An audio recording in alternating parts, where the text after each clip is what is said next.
सभी शाक गुरुजनों को हमारा सादर प्रणाम। प्रणाम। प्रणाम। मेरा नाम है पांडुरंग और मैं इनकी धर्मपत्नी वैशाली। हम बारामती महाराष्ट्र से आए हैं। शाक्स, क्या हुआ कि आप हमारे गांव नहीं आ सके? हम गांव के ट्रेडिशंस और कल्चर्स आपके लिए लेके आए हैं।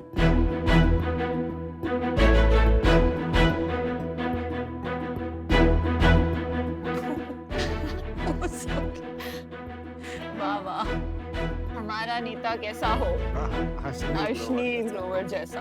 Thank you. हमें भी टोपी पहनाएंगे। मैं हाथ में दे दीजिए।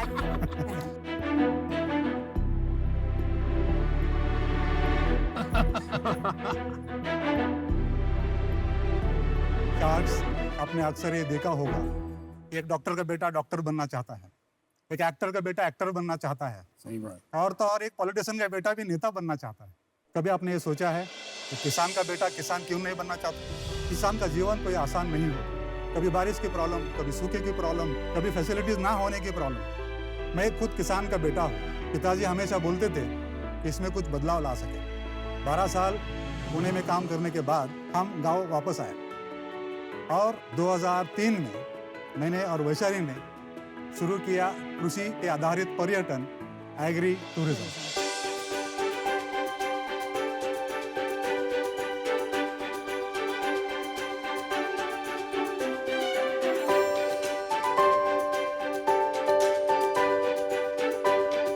एग्री टूरिज्म के माध्यम से जब शहर का पर्यटक टूरिस्ट यहाँ पे आते हैं तो गांव देखते हैं, गांव का कल्चर देखते हैं, 2 दिन यहाँ पे किसान के जैसा रहते हैं।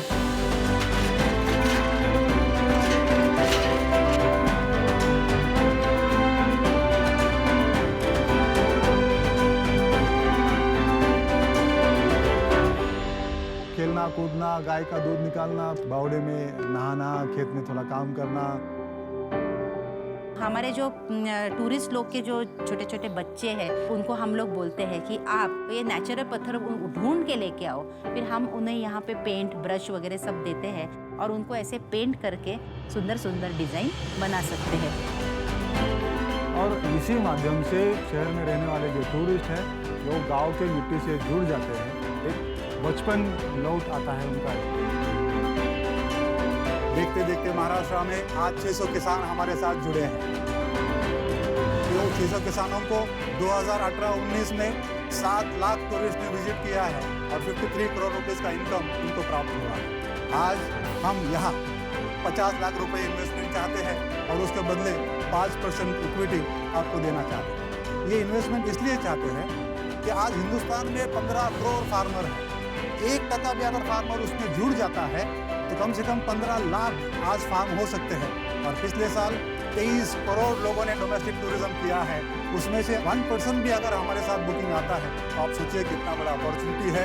हम ये इन्वेस्टमेंट इसलिए चाहते हैं ताकि किसान का भी बेटा बोले मैं भी किसान बनना चाहता हूँ और गाँव में रह के शहर में नहीं आना चाहता हूँ। धन्यवाद। जय जवान जय किसान।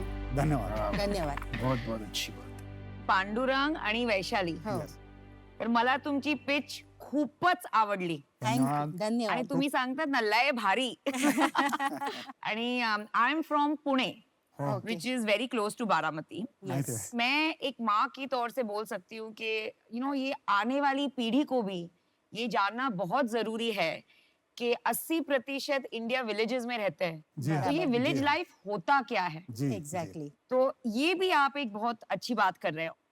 बढ़िया, थैंक यू, बहुत ही अच्छा। Thank you so much. मुझे जो यार दिलचस्पी हुई आपकी बात सुन के कि आपने कुछ 12 साल पुणे में काम किया, जी, फिर गांव आ गए, तो क्या काम किया आपने, पहले तो ये बताएं। क्लब महिंद्रा हॉलीडेज का सेल्स मार्केटिंग में हम काम करते थे।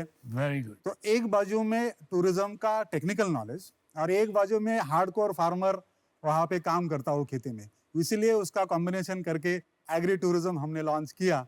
और I am the father of agri tourism. I have received national award from president of India for the innovative tourism product of the country. वाह, वेरी गुड। Thank you. आप कैसे पैसे बनाते हैं वो जरा आप एक्सप्लेन कीजिए। मैडम, जो भी फार्मर्स हमारे साथ जुड़ना चाहते हैं उनका capacity building, training programme module, standard qualities, उनको सब देखना और एफिलिएट करना, वो एफिलिएशन से कंपनी को इनकम मिलता है। और प्लस उनका जो सेंट्रलाइज बुकिंग होता है वहाँ से भी कंपनी को इनकम मिलता है। तो क्या इनकम था आपका लास्ट ईयर? लास्ट ईयर का हमारा इनकम था 79 लाख रुपीज। और 80 लाख रुपए आपने कमाए। जी। 80 लाख में अपने फार्म से कितने कमाए और कमीशन से कितना कमाया उससे?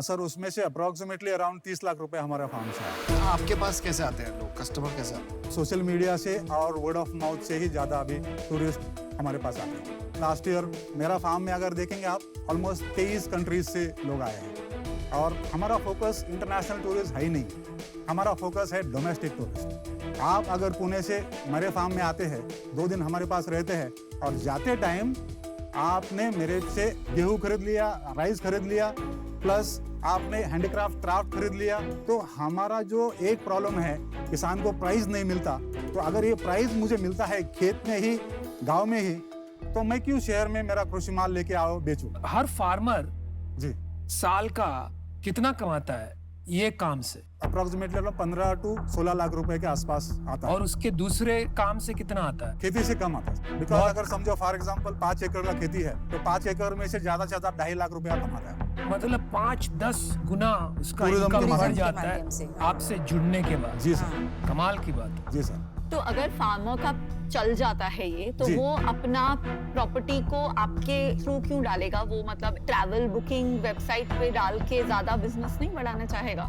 किसान वैसा गद्दारी नहीं करते कि आप अगर समझो आपने कुछ सिखाया है आपको और आपने इतना बड़ा एक प्लेटफॉर्म बना के दिया है, तो आई डोंट थिंक अगर आज 2002 से 2021 तक मेरे पास जुड़ रहे हैं लोग, तो इससे आगे उनको मैं अगर आपको क्या मतलब समझने की कोशिश कर रही हूँ। बहुत अच्छा बिजनेस है और जो आप करना चाह रहे हैं, 15 लाख फार्मर्स को मिलाना चाह रहे हैं, उसमें आप सबसे बड़ी वैल्यू जो दे रहे हैं उन फार्मर जी, को, वो है आप उनको सिखा रहे हैं। जी पर उनको एक बार वो सीख मिल जाए तो फिर उनको चाहिए कस्टमर। जी। अब कस्टमर के लिए वो आपके पास क्यों आएंगे? क्योंकि ये 600 बहुत लॉयल हैं, पर क्या 15 लाख इतने लॉयल फार्मर्स होंगे अगर उनको बिजनेस ना मिले? मैडम उसके लिए हम टेक्नोलॉजी का सहायता लेंगे और उसी लिए शायद इन्वेस्टमेंट हम मांगने आए हैं यहाँ पे। तो पांडुराम जी, टेक्नोलॉजी की जरूरत ही क्या है? जैसे मेरा मॉडल महाराष्ट्र में रिप्लिकेट किया, वैसा महाराष्ट्र का मॉडल मेरे को नेक्स्ट 33 स्टेट में रिप्लिकेट करना है। अब आप टीवी में आ गए हो, अब कोई राजस्थान में बैठा है, उसने सुन लिया आपकी बात, वो भी कर लेगा। अगर कोई नागालैंड में देख रहा है, उसने भी शुरू कर दिया, यूपी में शुरू कर, ऑलरेडी कर सकते हैं ना, तो आप कैसे बचाओगे उसे? सर वैसा तो अमेरिका, यूरोप में तो एग्री टूरिज्म इतना फुल फ्लेज चालू है, तो अभी तक तो 2002 से 21 साल तक तो बहुत सारे फार्मर किसान होना चाहिए थे, लेकिन ऐसा नहीं हुआ। महाराष्ट्र का अभी पॉलिसी, मतलब मैं 2002 से 2020 तक 18 साल गवर्नमेंट के पीछे था। अभी सितंबर 2020 में महाराष्ट्र का एग्री टूरिज्म पॉलिसी हो गया है, पब्लिश हो गया, मतलब। और इसका श्रेय आपको जाता है? सर मैं I am the drafted the policy for अरे very Oh, good, very good. Big applause. बड़ी खुशी हुई। पांडुराम जी, ये मेरे को तो ये लगता है इसमें आपको टेक्नोलॉजी वगैरह नहीं चाहिए, आपको बेसिकली जो चाहिए एक बुकिंग साइट चाहिए। जैसे आप मेक माई ट्रिप या किसी यात्रा, इनके साथ टाई अप करके एग्री टूरिज्म ये भी प्रमोट करेंगे, क्योंकि इनके पास भी बहुत सारे फंड्स वगैरह होते हैं। बिजनेस करने के लिए एक जज्बा और पैशन जो है वो आप में है, वो पैशन और जज्बा मेरे अंदर ट्रांसलेट नहीं हो पा रहा है, तो इसीलिए मैं अभी इस टाइम के लिए इस से आउट हूँ। आप father of agri tourism in India हैं, आपका बहुत नाम है। अगर आप अपना कुछ ऐसा सर्टिफिकेशन चालू करें जहां आप फार्म्स को सर्टिफाई करें, तो मुझे लगता है काफी कम इन्वेस्टमेंट के साथ आप अपना बिजनेस स्केल कर सकते हैं। बट मेरे लिए अभी रेलेवेंट नहीं है, तो इस रीजन के लिए आई एम ऑल्सो। आपको पैसों की जरूरत नहीं है। 80 लाख रुपए पिछले साल आपने कमाए, ये कोई छोटी रकम नहीं। 1-2 लोगों को साथ लेके आगे बढ़ोगे तेजी के साथ, तो ये डबल भी हो सकता है। इन्वेस्टर जो 50 लाख डालेगा वो तो 5 करोड़ चाहेगा, तो वो दलदला है। तो इस कारण से I wish you the best, but I am sorry, मुझे आउट होना पड़ेगा। देखिए इसमें 2 चीजें हैं, एक डिमांड है, एक सप्लाई है। आप दोनों चीजों को सॉल्व करने की कोशिश कर रहे हैं जी। और अभी आपका जो एफर्ट लग रहा है, मेरे को वो लग रहा है डिमांड पे ज्यादा लग रहा है आपका, तो आपको अपना मॉडल चेंज करना पड़ेगा, कुछ सप्लाई स्टैंडर्डाइजेशन करना पड़ेगा। तो मैं इससे आउट हूँ। पांडुरंग जी और वैशाली जी, इस शो में एक अच्छी सीख है बहुत सारे फाउंडर्स के लिए। हर एक फाउंडर को फंड्स और इन्वेस्टर के झंझट की और टू टेक्नोलॉजी, ये थोड़े बज़ वर्ड्स हो गए, लाइक ग्लैमरस वर्ड्स हो गए, पर उन्हें सचमुच सोचने की जरूरत है कि क्या हमारे बिजनेस को ये दो चीजों की आवश्यकता सचमुच में है कि हम ऐसे ही इसके पीछे दौड़ रहे हैं। तो मुझे लगता है कि आपको आज बहुत अच्छा फीडबैक मिला है। आप सोचिए आपके बिजनेस के लिए क्या इम्पोर्टेंट है, जी और इस वजह से मैं भी आउट हूँ। Thank you and all the very Thank you best. so much. बड़ा अच्छा लगा आपसे। Thank you sir.